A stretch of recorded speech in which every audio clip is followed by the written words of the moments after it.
आज ही Doubtnut app download करें। Doubtnut पर होगा अब आपके सभी मैथ्स, केमिस्ट्री, फिजिक्स और बायोलॉजी डाउट्स का सफाया। बस अपने क्वेश्चन की फोटो खींचो, उसे क्रॉप करो और तुरंत वीडियो सोल्यूशन पाओ। Download now. हेलो बच्चों, क्वेश्चन दे रखा है एक संलग्न चित्र में प्रदर्शित दो चालकी छड़ों की ज्यामितीय आकृतियां एक समान है। ठीक है, और इनकी ऊष्मा चालकताओं का अनुपात हमें दे रखा है बच्चों कितना है, 2:3 है। ऊष्मा चालन की स्थायी अवस्था में सिरों का ताप यहाँ पे दे रखा है θ1 और θ2 एवं संधि का ताप कितना है बच्चों, थीटा है, राइट। तो छड़ों की स्थिति परस्पर बदल देने पर संधि का ताप कितना हो जाता है बच्चों, थीटा डैश हो जाता है। ठीक है, तो सिद्ध कीजिए यहाँ पे कि थीटा बाई थीटा डैश क्या होगा यहाँ पे। ठीक है, तो सबसे पहले यहाँ पे देखते हैं कि हमें दे रखा है कि ज्यामितीय आकृतियां समान है। ज्यामितीय आकृतियां समान होने का मतलब ये हुआ बच्चों कि अगर हम अनुप्रस्थ काट का क्षेत्रफल देखें, ठीक है, अगर इस भाग पे अनुप्रस्थ काट का क्षेत्रफल देखें तो क्या मिल रहा है बच्चों, ए। इस भाग पे अगर अनुप्रस्थ काट का क्षेत्रफल अगर हम देखें तो हमें क्या मिल रहा है बच्चों, ए। और इस भाग पे भी समान है। ठीक है, इसके साथ ही इनकी लंबाइयां भी समान है। ठीक है बच्चों, तो इस तरह से हम देखते हैं कि इनकी ज्यामितीय आकृतियां समान है। और हम यहाँ पे देखते हैं बच्चों कि जब यहाँ पे ताप θ1 और θ2 है और यहाँ पे छड़ हम 2k और 3k रखते हैं तब क्या मिलता है बच्चों, थीटा मिलता है। ठीक है, संधि का ताप। और स्थायी अवस्था का मतलब ये होता है उष्मा प्रवाह की दर जो है बच्चों क्या है, समान रहनी चाहिए। ठीक है, सभी क्षेत्रफल या अनुप्रस्थ काट के क्षेत्रफल से हम देखें बच्चों, जितनी ऊष्मा यहाँ पे निकल रही है या जितनी ऊष्मा आ रही है बच्चों उतनी ऊष्मा यहाँ से निकल रही है। ठीक है, अनुप्रस्थ काट का क्षेत्रफल समान है।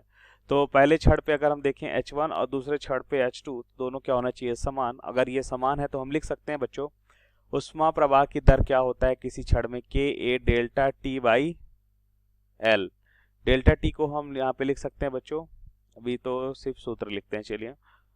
डेल्टा T ये हम देख रहे हैं पहले वाले छड़ के लिए, ठीक है, बराबर अगेन के ए डेल्टा टी बाई एल दूसरे वाले छड़ के लिए। ठीक है, अब हमें पता है बच्चों यहाँ पे कि पहले वाले छड़ के की बात करें तो 2k के बराबर है क्षेत्रफल ए। डेल्टा टी की अगर हम बात करें तो θ1 माइनस थीटा लिख सकते हैं बच्चों। ठीक है, यहाँ दोनों के पहले वाले छड़ के दोनों के ताप, दोनों सिरे के ताप डिफरेंस यहाँ पे हमने लिखा और यहाँ पे लंबाई एल हो गई। ठीक है, अब बात करते हैं दूसरे छड़ का। उसमें चालकता गुणांक हमें दे रखा है 3k, क्षेत्रफल दे रखा है ए और ताप क्या कह सकते हैं परिवर्तन कितना होगा, थीटा माइनस θ2। ठीक है, इन दोनों दूसरे छड़ के दोनों सिरों के बीच का ताप परिवर्तन जितना भी है वहां पे हमने लिखा एल समान है। ठीक है, तो देखिए बच्चों जो समान है वो कैंसिल कर लेते हैं, के ए एल कैंसिल हो गया बच्चों। हमें क्या मिल रहा है, 3θ1 माइनस 3θ बराबर क्या मिलेगा बच्चों, सॉरी यहाँ पे 2 है, इसको 2 करिए बच्चों,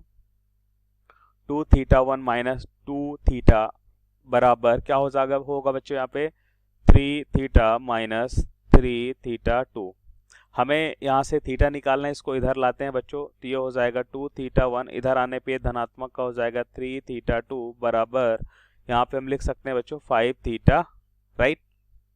एक काम करते हैं, ये 5 जो हो रखा है बच्चों इसको हम इधर कर लेते हैं, तो थीटा बराबर यहाँ पे हमें मिलेगा, इसे इक्वेशन 1 मान लेते हैं।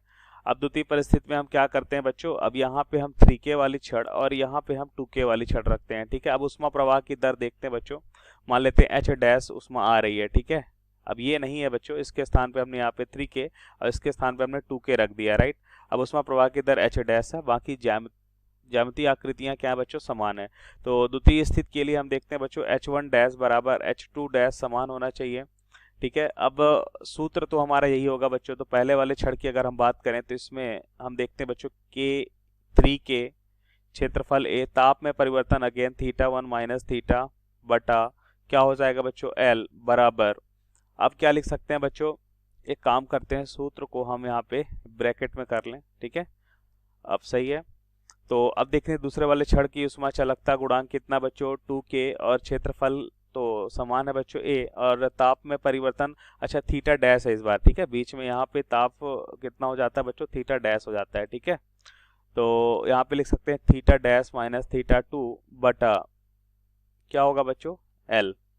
तो यहाँ पे एल कैंसिल, के ए और के ए कैंसिल, तो यहाँ पे मिलेगा 3θ1 माइनस 3θ डैश बराबर 2θ डैश माइनस 2θ2। 2, राइट बच्चों। तो सबसे पहले यहाँ पे हम देखते हैं बच्चों कि ये दोनों मिलके इधर हो जाएगा 5 थीटा डैश, और यहाँ पे ये क्या हो जाएगा 3 थीटा 1 प्लस का 2 थीटा 2। 5 को हम इधर लिख सकते हैं बच्चों, ठीक है। तो यहाँ पे थीटा डैश हमें मिल चुका है, राइट। और इसे हम लिखते हैं बच्चों इक्वेशन सेकेंड हो गई, ठीक है। अगर हम यहाँ पे क्या करते हैं बच्चों, डिवाइड करते हैं थीटा बाई थीटा डैश से, तो हमें क्या मिलेगा, थीटा मिलेगा 2 थीटा 1 प्लस 3 थीटा 2 बटा यहाँ पे 5 है, राइट बच्चों। अब ये भी 5 और ये भी 5, 5 और 5 कैंसिल हो जाएगा, हमें मिलेगा 3 थीटा 1 प्लस 2 थीटा 2, राइट बच्चों। और ये हमारा हो जाएगा आंसर, और यही हमें सिद्ध करना था, राइट। सो थैंक यू बच्चों। क्लास 6 से 12 से लेके नीट, IIT, जेईई मेंस और एडवांस के लेवल तक 10 मिलियन से ज़्यादा स्टूडेंट्स का भरोसा। आज ही डाउनलोड करें डाउटनेट ऐप या व्हाट्सएप कीजिए अपने डाउट्स 8400 400 400 पर।